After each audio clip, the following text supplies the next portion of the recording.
Hello, everybody. This is your real estate exam practice question of the day.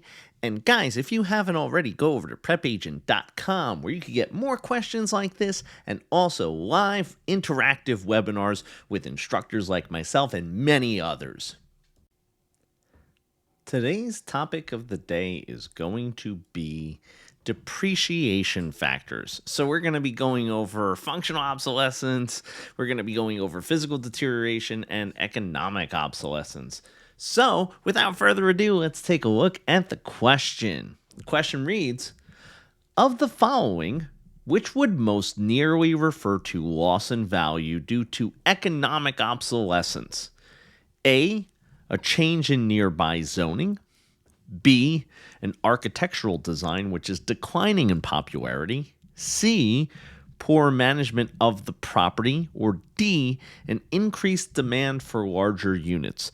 So let's talk about this. So we're going to knock out a couple of them. The first one that I want to do is this one. I want to knock out C because that is poor management of the property. That could lead to probably some sort of physical deterioration of the property, because when we're thinking about poor management of it, we're probably thinking about the upkeep, how it's been maintained. So that doesn't have to do with economic obsolescence. And what economic obsolescence is factors that are outside of the property, okay? Outside of the property.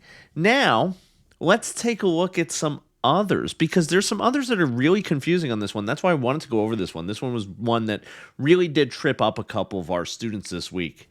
So, B and D. Let's talk about what those two are. So, B is an architectural design which is declining in popularity. So what does that mean? Maybe it is a type of home. Maybe it is a model of a home. Maybe it's the flow of a home that has been declining.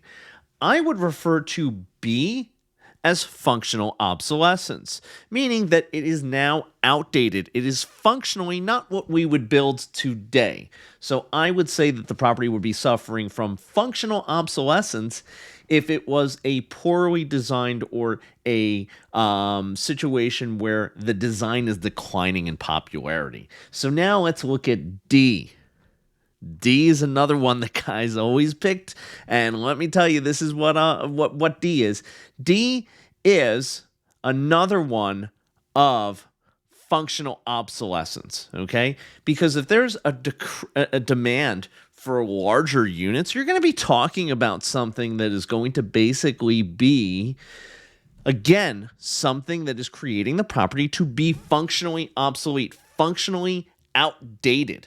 So it is not economic obsolescence. The best answer and the correct answer to this one is A, a change in nearby zoning. Why? Because that is an external factor that does not have to do with the property being outdated. It's an external factor that directly impacts it. So a change in zoning, a change in like an airport that is going to have new patterns, new flight patterns around the property, that's going to impact it in some manner, shape, or form. That's another example of that economic obsolescence when you have situations like that.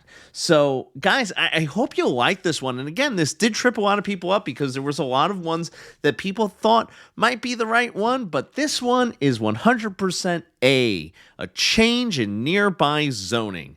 That would be the best answer for economic obsolescence. Guys, I hope you like this one. And if you do, remember, hit that like button, hit subscribe. And if you aren't already a member, head on over to PrepAgent.com and sign up for membership today.